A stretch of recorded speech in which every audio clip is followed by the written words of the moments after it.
Este cea care privește spre noi astăzi, pe noi care, iată, celebrăm sărbătoarea ei și ne credințăm cu plătirii Maicii Domnului. Îl lăudăm pe Maria, o binecuvântăm și ne rugăm ca Maria să ne facă cât mai multe haruri la această frumoasă sărbătoare și la acest hram al Bisericii. Această ocazie, dacă inaugurăm și această icoană frumoasă pe care o are Biserica, această imagine a Sfintei Fecioare Marie. La începutul Sfintei Liturghii, iubiți credincioși, recunoaștem cu milință păcatele ca să putem lua parte cu vrednicie la celebrarea Sfintelor Taine.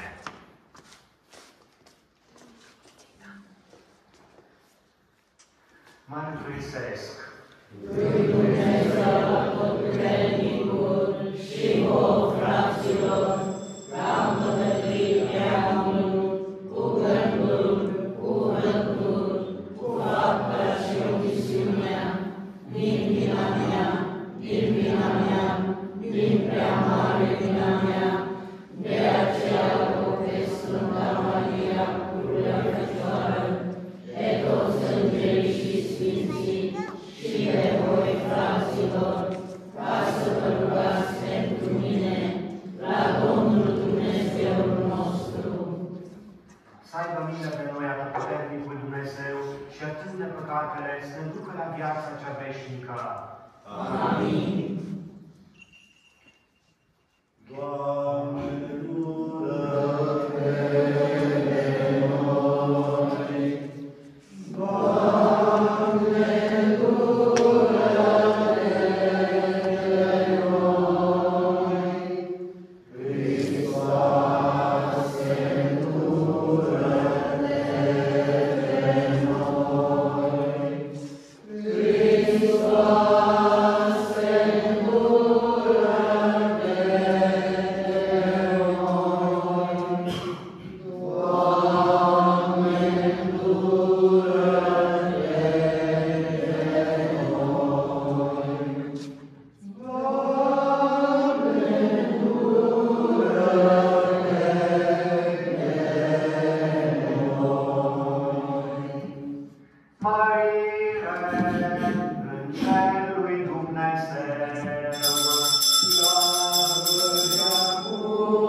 Dumnezeule atotputernic și veșnic, care pe neprihănita Fecioară Maria, născătoarea Fiului Tău, ai înălțat-o cu trupul și cu sufletul la slava cerească.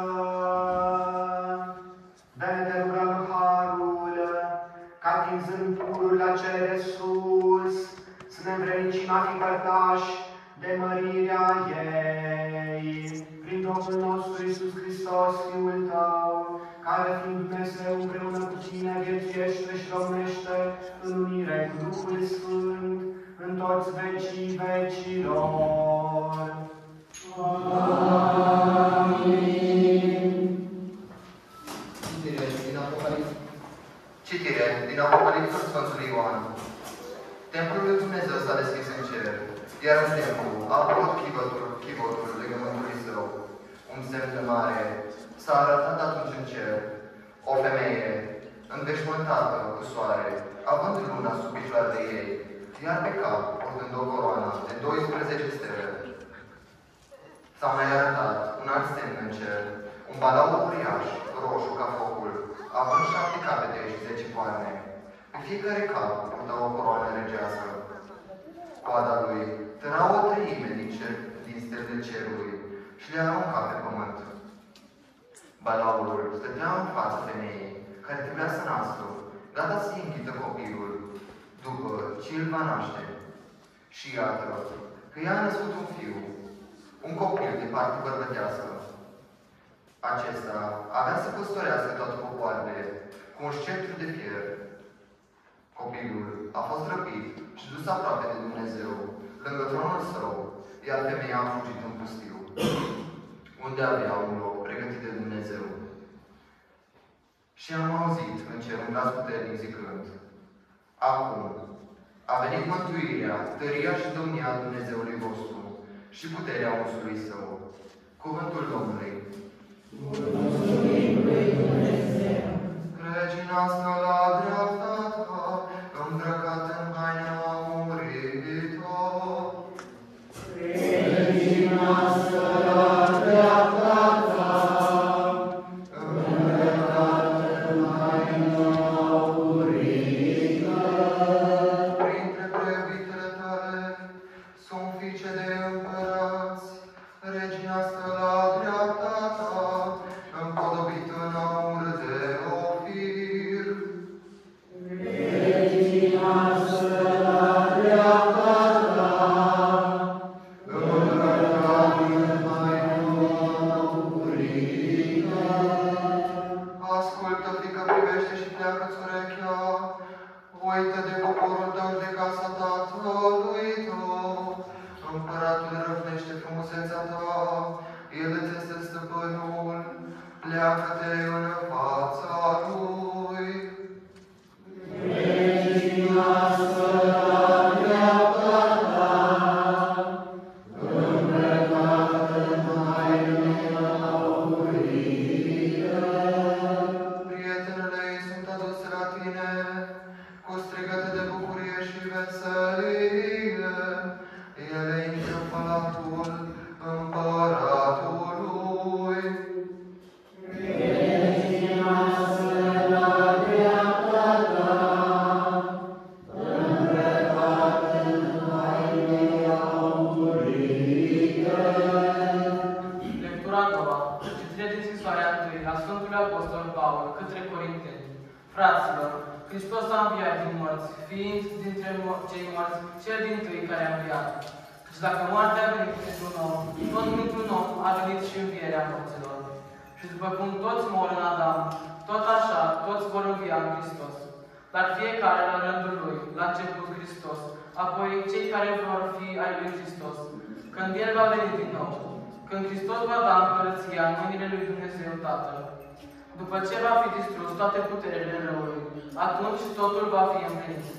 Căci El trebuie să stăpânească, până ce va pune pe toți dușmanii sub picioarele lui sale. Ultimul dușman pe care îl va nimici este moartea. Dumnezeu, într-adevăr, a pus totul sub picioarele lui. Dar când zice că totul i-a fost supus, se înțelege că toate, în afară de Cel care i-a supus toate. Cuvântul Domnului. Mulțumim lui Dumnezeu.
În acele zile, Maria a pornit în grabă către o cetate din ținutul muntos al Iudeii.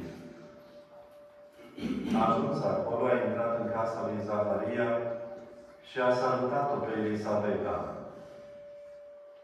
Când a auzit Elisabeta salutul Mariei, a tresărutat de bucurie pruncul în sânul ei. Elisabeta s-a umplut de Duhul Sfânt și a strigat cu glas tare: Binecuvântată ești între femei și binecuvântată este rodul trupului tău. Și de unde vine fericirea aceasta, ca să vină la mine Maica Domnului meu, căci iată, cum au ajuns la urechile mele cuvintele salutului tău, am tresărit de bucurie pruncul în sânul meu. Fericită ești tu care ai crezut că se vor împlini cele spuse ție de Domnul. Atunci Maria a spus: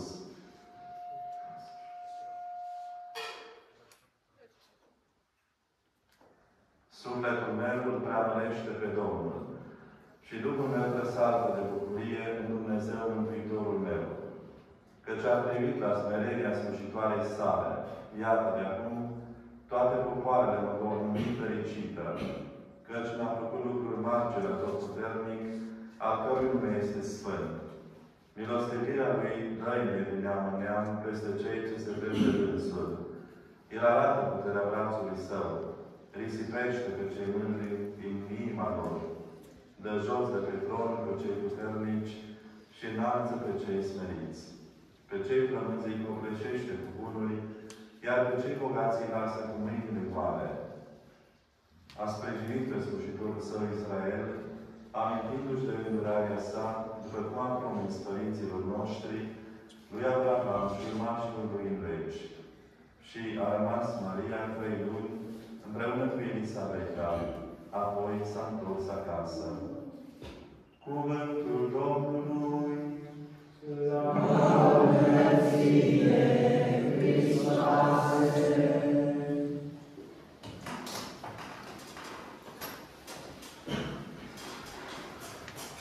Lăudați să fie Iisus și Maria. În vecii vecii, amin. Dragă Părintele Iuliu, dragi credincioși, dragi oaspeți care astăzi ați venit aici să fiți alături de comunitatea din Bovlănești, ca să celebrăm împreună sărbătoarea Hramului Comunității noastre, dedicat adormirii Maicii Domnului. Este o bucurie deosebită pentru noi că, iată, putem să vedem în fața ochilor noștri În această frumoasă biserică, o schimbare a imaginii Sfintei Fecioare Maria, care vrea să ne prezintă o nouă imagine a strălucirii și gloriei la care suntem chemați cu toții, de a ne transforma viața și de a fi totdeauna strălucitori prin harul botezului pe care l-am primit și am devenit copii lui Dumnezeu și ai mamei noastre cerești, Sfânta Fecioară Maria. Nu puteam decât să-i mulțumim Domnului pentru acest mare dar.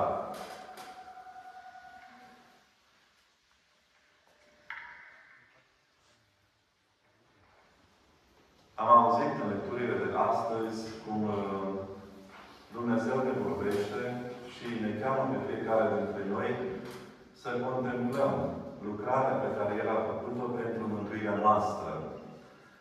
Cartea Apocalipsului Sfântului Ioan, prima lectură pe care am ascultat-o, ne vorbește despre un semn mare din cer. Ne vorbește despre imaginea Sfintei Fecioare Maria. În același timp ne vorbește despre imaginea Bisericii, Biserica luptătoare din care noi facem parte pe acest pământ și care trebuie să ne luptăm împotriva păcatelor, împotriva ispitelor, pentru a putea să ajungem și noi, alături de mama noastră cerească, la gloria la care și ea a fost chemată. Astăzi celebrăm adormirea Maicii Domnului. Nu celebrăm moartea ei. Putem să spunem că celebrăm poate învierea ei, pentru că ea a trecut în această viață nu neapărat prin moarte, ci mai degrabă printr-un somn adânc și a fost ridicată, așa cum învață Biserica, cu trupul și sufletul la cer, a fost ridicată de către îngeri, fără ca să fie supusă putreziri, pentru că Fiul ei și Dumnezeu Tatăl Ceresc, care a ferit-o de păcatul strămoșesc, iată, nu a lăsat ca trupul ei să fie supus putrezirii, ci dimpotrivă, o ridică la gloria cerească, o ridică să fie alături de Fiul ei Iisus Hristos, care șade la dreapta Tatălui. Și nu poate să fie pentru noi decât cea mai mare bucurie și garanție a învierii noastre, când știm că după Hristos, Fecioara Maria este prima dintre cei răscumpărați. Și noi suntem chemați ca privind, la exemplu, mamei noastre cerești, să putem să lucrăm, să facem această lucrare a lui Dumnezeu în interiorul inimii noastre, pentru a ne schimba, pentru a ne transforma viața din omul păcătos în omul Harului. Iar Fecioara Maria este un exemplu pentru fiecare dintre noi, pentru că ea ne călăuzește la Fiul lui Iisus Hristos și prin Hristos ne conduce la Tatăl Ceresc. Ne amintim cu siguranță din Evanghelia în care se vorbește despre schimbarea apei în vin la munca din Cana Galilei, când ea le-a spus celor prezenți la munte care nu mai aveau vin, să facă tot ceea ce le spune Iisus. Fecioara Maria, mama noastră cerească, ne spune și nouă, faceți tot ceea ce vă spune El. Dacă și noi ascultăm de cuvântul Evangheliei, dacă ascultăm de cuvântul lui Hristos, atunci și în viața noastră, tristețea se schimbă în bucurie. Păcatul este distrus, pentru că Fecioara Maria, așa cum ne amintim din Cartea Genezei, în capitolul 3, versetul 15, se vorbește despre prezența ei, despre lupta ei împotriva răului. Iar noi suntem chemați ca fii ai ei să putem învinge răul, păcatul împreună cu ea, pentru a face parte din rândul poporului răscumpărat de Hristos prin patima, moartea și învierea sa. Iată, în a doua lectură de astăzi, din scrisoarea 1 a Sfântului Apostol Pavel către Corinteni, Apostolul ne vorbește despre Hristos, Cel care a înviat din morți. Făcând, desigur, o referire, am putea să spunem, și la trecerea din această viață către viața veșnică a mamei noastre cerești. Toți mor în Adam, dar toți învie în Hristos. Și noi, prin păcat, am putea să spunem că suntem supuși morți asemenea lui Adam, dar prin ascultare față de voința lui Dumnezeu și urmând exemplul Sfintei Fecioare Maria, mama noastră cerească, și noi vom fi chemați și suntem chemați la viața veșnică. Suntem chemați să fim poporul celor răscumpărați.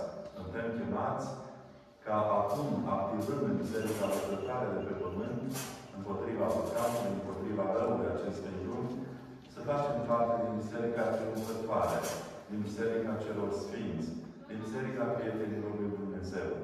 Și în cele din urmă ne spune Apostolul, la final totul va fi pus la picioarele Lui, la picioarele Lui Hristos, Cel care și-a dat viața pentru mântuirea noastră. Iată, dragi credincioși, de aceea este o bucurie imensă pentru comunitatea noastră de aici, pentru noi ca și creștini, să avem, de exemplu, nu pe oricine, ci chiar pe mama Domnului nostru Iisus Hristos, pe care trebuie să o urmăm. Sigur, arătându-ne devoțiunea noastră față de ea prin diverse rugăciuni, dar mai ales prin urmarea exemplului ei. Iată, Fecioara Maria, după ce a primit vestea Îngerului Gabriel, că ea va zămisli și va naște pe Domnul nostru Iisus Hristos, primul lucru pe care l-a făcut a fost să meargă în grabă la verișoara ei Elisabeta. Și acolo vedem salutul, dialogul dintre cele două femei și cântarea magnifică prin care Fecioara Maria îl preamărește pe Domnul pentru lucrarea minunată pe care o înfăptuiește în sufletul ei și prin ea pentru poporul lui Dumnezeu, pentru poporul celor răscumpărați. Astăzi este și Sfântul Ștefan în calendarul bisericii noastre, partea din care și voi faceți parte. Și știm că Sfântul Ștefan, într-un moment în care era atacat de împăratul Germaniei, văzând că nu mai are putere suficiente ca să se apere, a încredințat regatul său Sfintei Fecioare Maria, pentru ca ea să poată să elibereze poporul.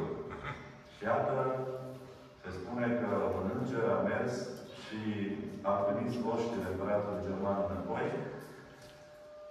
și până și împăratul a rămas uimit de acest lucru, neștiind ce se întâmplă, dar a constatat că, de fapt, era vorba despre o minune. Ce vreau să spun cu acest lucru? Vedem că Dumnezeu lucrează în diferite moduri și în viața noastră. Iar noi, atunci când suntem atacați de dușmani văzuți sau nevăzuți, atunci și noi să venim și să ne punem viața noastră în fața Sfintei Fecioare Maria, să ne încredințăm ei. Și ea, cu siguranță, mijlocește la Fiul de Iisus Hristos harurile de care avem nevoie, nu pentru a pierde împărăția acestei lumi, ci pentru a nu ne pierde sufletul, pentru a ne mântui, pentru a putea lucra la sfințirea sufletelor noastre în fiecare zi, în fiecare moment al vieții noastre. Și noi, împreună cu ea, să-i putem aduce laudă și mulțumire lui Dumnezeu, așa cum ne învață în cântarea magnifică, sufletul meu preamărește pe Domnul, pentru că Dumnezeu are o lucrare deosebită, care acționează în inima fiecăruia dintre noi. De aceea, dragi credincioși, Fecioara Maria este cea care ne învață cum să venim în fața lui Dumnezeu și să ne amintim de fiecare dată că ea, după ce a primit vestea Îngerului Gabriel din partea lui Dumnezeu, a știut să spună: iată slujitoarea Domnului, facă-se mie după cuvântul tău. Sfinții Părinți ai Bisericii ne spun că prin Eva, soția lui Adam, am fost legați, iar prin Fecioara Maria am fost dezlegați, pentru că ea, iată, este plină de umilință, plină de har, plină de ascultare față de voința lui Dumnezeu. Iată și noi, ca fii ei preiubiți, să căutăm în toate, să corespundem chemării noastre la sfințenie și să putem să spunem împreună: iată slujitoarea Domnului, iată slujitorul Domnului, facă-se mie după cuvântul tău. Doamne, voința ta să aibă prioritate în viața mea. Amin. Lăudați să fie Iisus Hristos.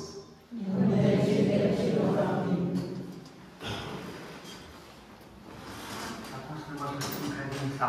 Cred într-unul Dumnezeu. Care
Maica lui Dumnezeu și Maica Bisericii, să ne rugăm Domnului nostru Iisus Hristos, Fiul ei, cerând îndurare și ajutor pentru întreaga omenire.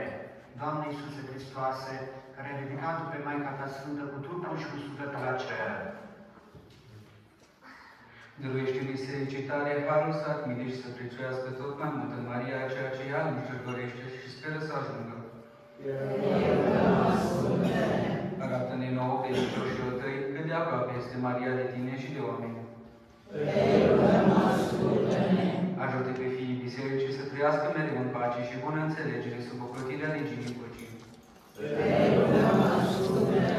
Fă ca, din cinstea Preasfintei Fecioare Maria, să crească în noi respectul față de demnitatea femeii.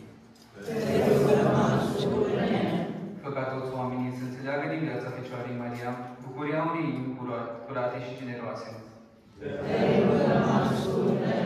Învață-ne ca, după exemplul Maicii tale, să primim o inimă deschisă în cuvântul tău, să-l împlinim cu generozitate în viața noastră și să ne străduim să-l dăm lumii, ca astfel să-ți fim frate, soră și mamă. Binecuvântează munca și devotamentul mamelor pentru copiii lor. Veghează prin grija Mamei Cerești asupra tuturor copiilor plecați din sânul familiei. Ajută fiecare om să afle în Maria căldura unei inimi de mamă. Arată-le tuturor că gloria Mariei este icoana și exemplul de săvârșire, la care trebuie să ajungă poporul lui Dumnezeu. Dumnezeule, Părinte Atotputernic, voința ta a fost ca prin Preasfânta Fecioară Maria, Fiul tău să vină la noi, de-a vrut să ajungem la El și până cu El la tine. Să ne te rugăm harul, să o cinstim, să o imităm în așa fel în viața noastră, încât, bucurându-ne de ocrotirea ei puternică, să ajungem la mântuire prin Hristos Domnul nostru. Amin. Doamne, după cum Maria cea mai sărbătoare, Fiul lui Crăciun,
Rugați-vă, fraților, pentru ca jertfa mea și a voastră să fie plăcută lui Dumnezeu, Tatăl Atotputernicul.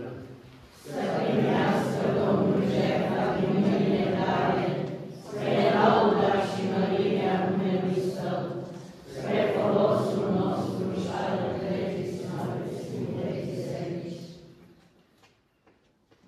Să se înalți la tine, Doamne, ofranda evlaviei noastre și prin mijlocirea ca Sfinte Fecioare Maria, pe care ai ridicat-o cu trupul și cu sufletul la cer, inimile noastre flăcărate de iubire, să fie îndreptate neconteniți pe Tine, prin Hristos Domnul nostru. Amin. Domnul să fie cu voi. Și cu Duhul tău.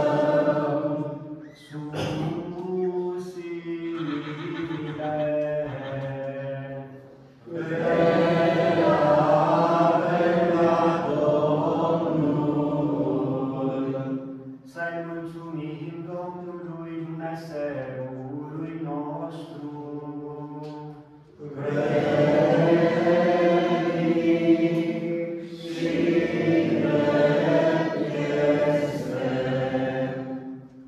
Cu adevărat, vrednic și drept, de cuvință și mântuitor lucru este să-ți aducem mulțumiri pururea și în tot locul, ție, Doamne, Părinte Sfânt, atotputernic veșnic Dumnezeu, prin Domnul nostru Iisus Hristos. Astăzi, Fecioară Maria, Mama lui Hristos, Fiul Tău, a fost înălțată în mărirea cerului, care a fost promisă tuturor. Ea este aurora și imaginea Bisericii triumfătoare. În ea ai descoperit desăvârșirea misterului mântuirii noastre și ai făcut să strălucească pentru poporul Tău, care călătorește pe pământ, un semn de mângâiere și de speranță neclintită. Tu ai ferit de putrezire trupul ei, care l-a purtat pe Fiul Tău și l-a adus în lume pe Creatorul vieții. De aceea, împreună cu toți îngerii din ceruri, în nespusă bucurie, îți cântăm fără încetare.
De aceea, Doamne, te rugăm cu milință să sfințești prin Duhul Tău darurile pe care ți le oferim, pentru ca ele să devină trupul și sângele Fiului Tău, Domnul nostru Iisus Hristos, la care poruncă celebrăm aceste taine.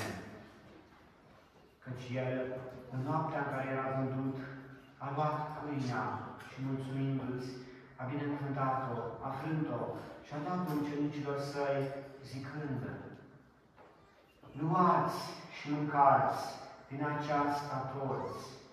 Acesta este trupul meu, care se jertfește pentru voi.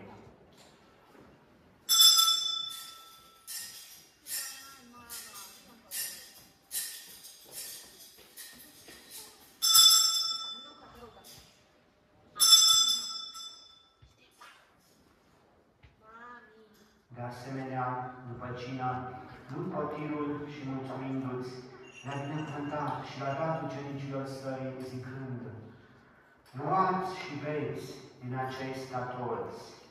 Acesta este potirul sângelui meu, al noului și veșnicului legământ, care pentru voi și pentru mulți se varsă spre iertarea păcatelor. Faceți aceasta în amintirea mea.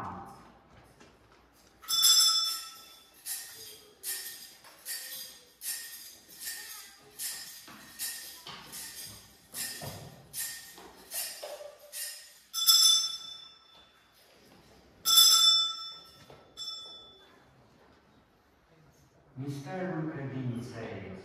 Moartea ta vestim, Doamne, și învierea ta mărturisim, până ne vedem.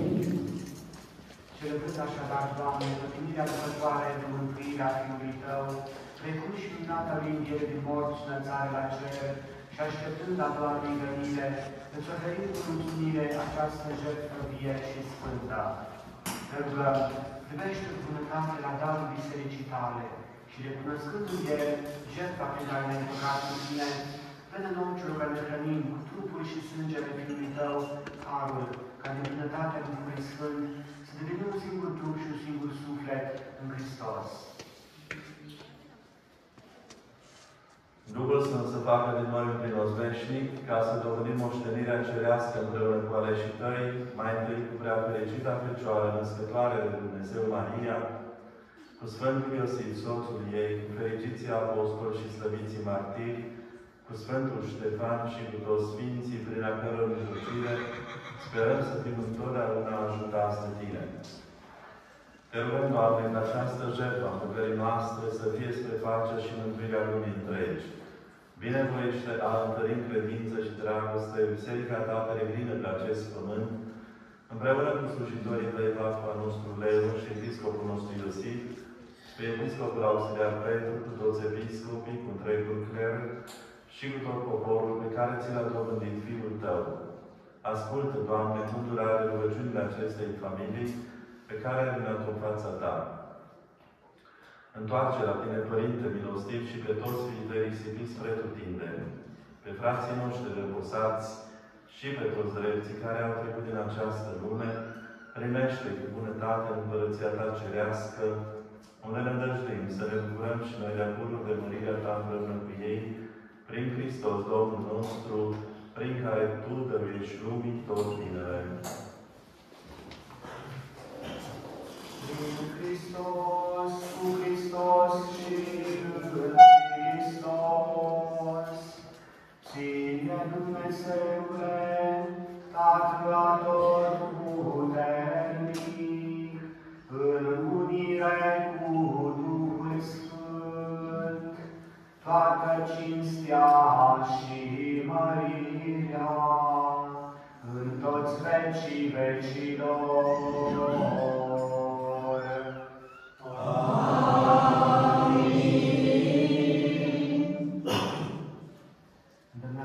Mântuitorului și povățuiți învățătura sa dumnezeiască, îndrăznim a spune: Tatăl nostru care ești în ceruri, sfințească-se numele Tău, vie împărăția Ta, facă-se voia Ta, precum în cer, așa și pe pământ. Pâinea noastră, cea de toate zilele, dă-ne nouă astăzi și ne iartă nouă greșelile noastre, precum și noi iertăm greșiților noștri, și nu ne duce pe noi în ispită, și ne mântuiește de cel rău. Mântuiește-ne, te rugăm, Doamne, de toate relele și binevoiește-a Ta pacea în zilele noastre, pentru că ajutați de milostivirea Ta să fim pururea, liberi de păcat și feriți de orice tulburare, așteptând speranța fericită și venirea Mântuitorului nostru, Iisus Hristos. Căci a Ta este împărăția și puterea și mărirea în veci. Doamne Iisuse Hristoase, că le-ai zis apostolilor Tăi, pace vă las vouă, pacea mea o dau vouă, nu privi la păcatele noastre, și la credința Bisericii tale și dumneavoiește de pacea și unirea după voința ta, care viețuiești și domnești în vecii vecilor. Amin. Pacea Domnului să fie pururea cu voi. Și cu Duhul tău. Să ne dăruim pacea. Mielul Dumnezeu, care vine asupra ta, păsatele lumii, miluiește-ne pe noi. Mielul Dumnezeu, care vine asupra ta,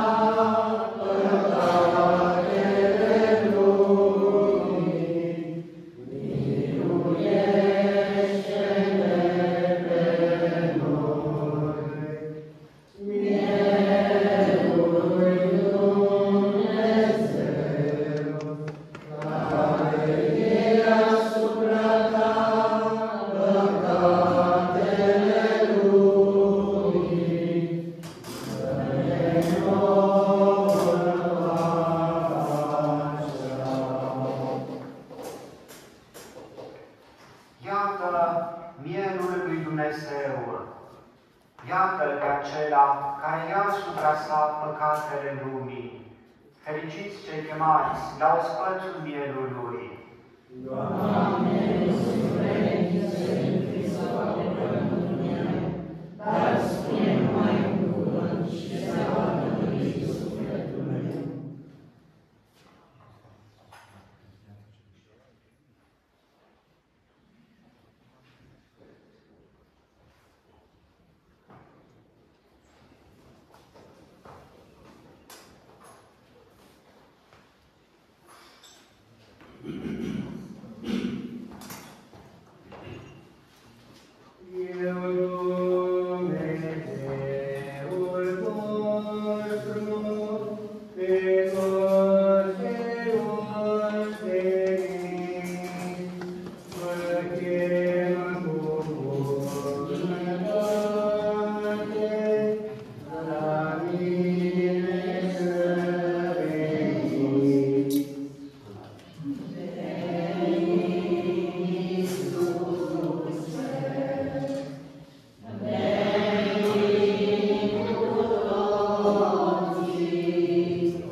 Să ne rugăm.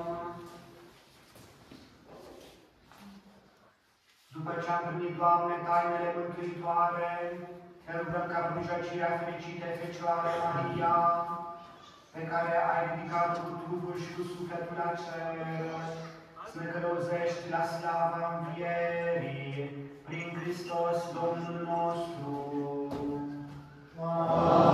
Amin.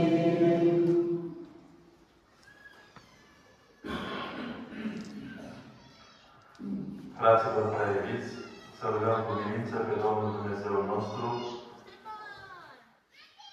să binecuvânteze această apă cu care vom fi stropiți în amintirea botezului nostru. Domnul să ne ajute să rămânem credincioși Duhului Sfânt pe care l-am primit în dar. Dumnezeule atotputernic și veșnic, din voința ta apa a devenit izvor de viață și de curățire, ca prin ea sufletele noastre să fie curățite și să primească darul vieții veșnice. Te rugăm, Doamne, binecuvântează apa prin care dorim să fim ajutați de Tine, în harul să se reînnoiască noi izvorul viu al harului Tău, să nu fim apărați de orice rău sufletesc și trupesc și astfel, cu inimi curate, să ne apropiem de Tine și să ne învrednicim de mântuirea veșnică, prin Hristos Domnul nostru. Amin. Să binecuvântarea vieților și a florilor.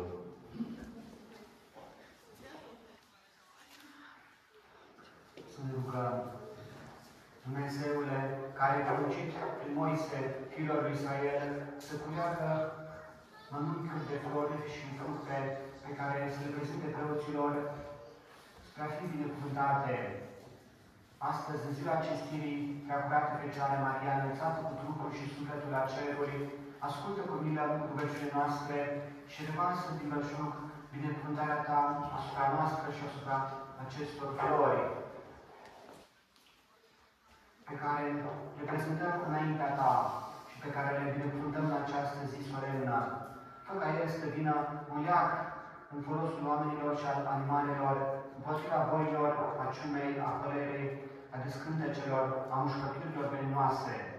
De asemenea, să ne apere de ispitele și atacurile diavolului, de înșelăciunile și de furia patimilor, ca în orice loc vor fi așezate sau păstrate cu demnitate, să ne ajute să adunăm un mănunchi mai mare de fapte bune, cu care să ne prezentăm în fața Sfintei Fecioare Maria, a cărei înălțare o sărbătorim și cu sufletul curate să avem parte de fericirea veșnică prin Hristos Domnul nostru. Amin. Tatăl nostru, care ești în ceruri, sfințească-se numele Tău, vie împărăția Ta, facă-se voia Ta, precum în cer, așa și pe pământ. Pâinea noastră, cea de toate zilele, dă-ne nouă astăzi și iartă nouă greșelile noastre, precum și noi iertăm greșelilor noștri, și nu ne duce pe noi în ispită, și ne mântuiește pe cel rău. Bucură-te, Marie! Cea plină de har, Domnul este cu tine, binecuvântată ești tu între femei, și binecuvântat este rodul fructului tău, Iisus. Sfântă Marie, Maica lui Dumnezeu, roagă-te pentru noi păcătoși, acum și în ceasul morții noastre. Amin. Slavă Tatălui Și Fiului și Sfântului Duh, precum era în început și acum și pururea și în vecii vecilor. Amin. Ne rugăm cu penitența Sfântului Părinte Papa și ne rugăm și pentru Părintele Anton și Iosif, cel care a contribuit cu sponsorii din Austria pentru renovarea acestei biserici, pentru noua icoană, pentru cele două laterale pe care le vedeți aici. Ne rugăm și pentru sănătatea lui, ca Domnul să-i dea putere și sănătate și să poată să facă binele oricând are această posibilitate. Și spunem împreună, în cinsta Maicii Domnului și pentru el și pentru familiile noastre, pentru toți cei care așteaptă rugăciunile noastre sau care s-au încredințat rugăciunilor noastre și spunem adu-ți aminte. O prea plângă Fecioară Marie, că nu s-a auzit niciodată să fi fost fără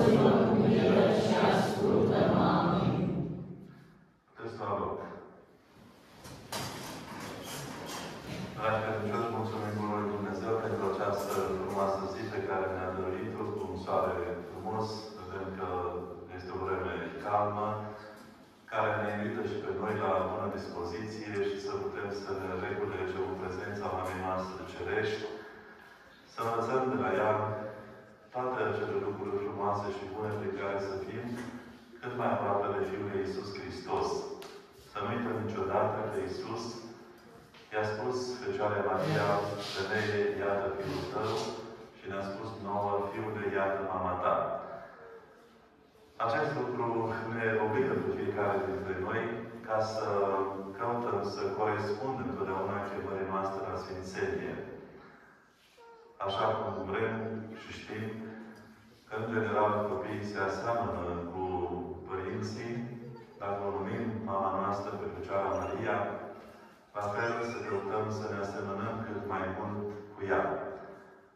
Poate că vă amintiți de un exemplu frumos în care se spune că un misionar mergând cu trenul, în timp ce se ruga rugăciunile din cartea lui de rugăciune, i-a văzut o iconiță. Și un copil l-a întrebat, dar cine este pe acea iconiță? Și el, ca să nu lungească vorba prea mult, a spus că este mama mea. Dar era o iconiță cu Sfânta Fecioară Maria. Și copilul se uită la iconiță, se uită la misionar și spune, dar nu prea semănați. Am putea și noi, dragi credincioși, să ne uităm în iconiță, să ne uităm în oglinda sufletului nostru și să vedem cât asemănare este între noi și mama Domnului nostru Iisus Hristos și mama noastră cerească. Cu siguranță vom găsi și asemănări și bune, dar să căutăm să fim cât mai identici cu ea în ascultare, în umilință, în dăruire față de Iisus Hristos în tot ceea ce facem. Mulțumim, pe de altă parte, spuneam și în rugăciunea pe care am făcut-o înainte, Părintelui Anton Iosif la Viena, care cu mare drag se gândește de fiecare dată la comunitatea de aici. Și știm că aici a fost o lucrare destul de mare anul trecut, care a modernizat și în jurul bisericii și, cum spuneam, și în exemplu de la predică cu Sfântul Ștefan, regele Ungariei, a încredințat totul Maicii Domnului. Acum, cu siguranță, că această lucrare va trebui să fie încredințată dumneavoastră, celor care puțin că sunteți aici, dar și celor din Pustiana care sunteți chemați oricând să participați la bucuria celor de aici și să fim solidari unii cu alții, pentru ca să avem grijă de această lucrare. Încredințăm Domnului, dar știm că Dumnezeu lucrează prin oameni. Să nu ne imaginăm că va veni Dumnezeu să smulgă bureana dintre pavele sau să tundă iară în jurul bisericii. Acest lucru tot, credincioși de aici, puțin cât sunt, să căutați să prețuiți acest lucru, acest efort pe care Părintele l-a făcut, spuneam, în dragoste față de dumneavoastră, el a fost vicar aici mulți ani în urmă, și oricând aveți posibilitatea sau creați posibilitatea rugăciunile dumneavoastră, să nu uitați să pomeniți în rugăciunile dumneavoastră. Toți preoții avem nevoie de rugăciune și să ne rugăm pentru cei care știu să facă bine, că Domnul să le dea puterea să ajute în continuare și pe alții. Noi, Părintele Emil, cu ministranță, seminariști aici la altar, mulțumim pentru participare și sperăm că veți putea, dragi oaspeți din Pustiana, să vă și intrați înapoi pe dealul acesta, care nu este chiar atât de ușor, dar este un loc, am putea să spunem, care poate să fie un pelerinaj al nostru, aici pe plan local, și să mulțumim Domnului pentru tot ceea ce ne oferă. Am văzut prin Părintele Antoce, aici avem această icoană, cealaltă un pic s-a cam uzat anul trecut, am încercat să o restaureze, dar momentarea s-a deteriorat. Și atunci Părintele a considerat că ar fi bine să schimbăm. Și iată, de această dată avem și imagine cu îngerașe care o ridică pe Sfânta Fecioară Maria cu trupul și sufletul la cer. O imagine, sigur, este puțin diferită de cealaltă, dar tot pe Sfânta Fecioară Maria o reprezintă. În 2018 am fost în Spania și am descoperit acolo, sigur, fiind călăuzit de colegii mei, un muzeu al statuilor Sfintei Fecioare Maria. Nu vă imaginați câte imagini cu Sfânta Fecioară Maria există.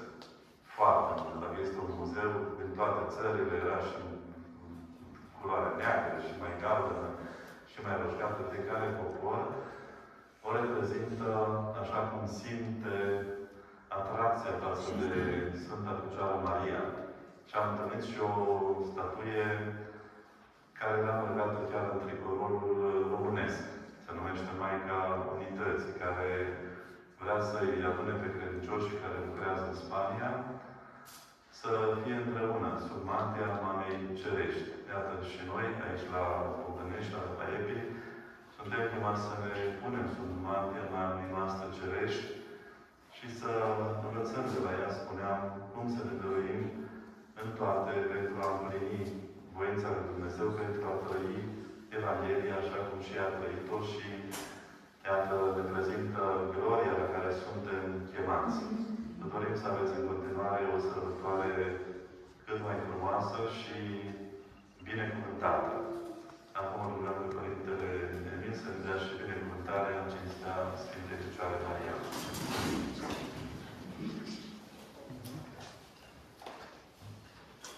Domnul să fie cu voi.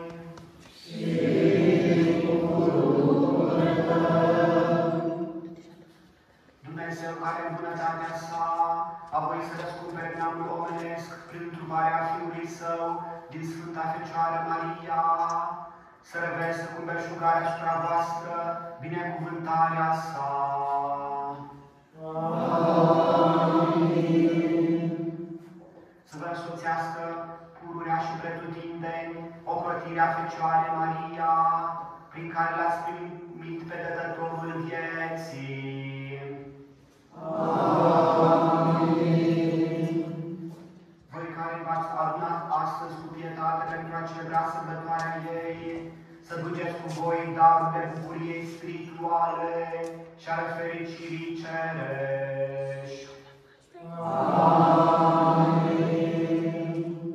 Și binecuvântarea lui Dumnezeu Atotputernicul, a Tatălui și a Fiului și a Sfântului Duh să coboare asupra voastră și să rămână pururea cu voi.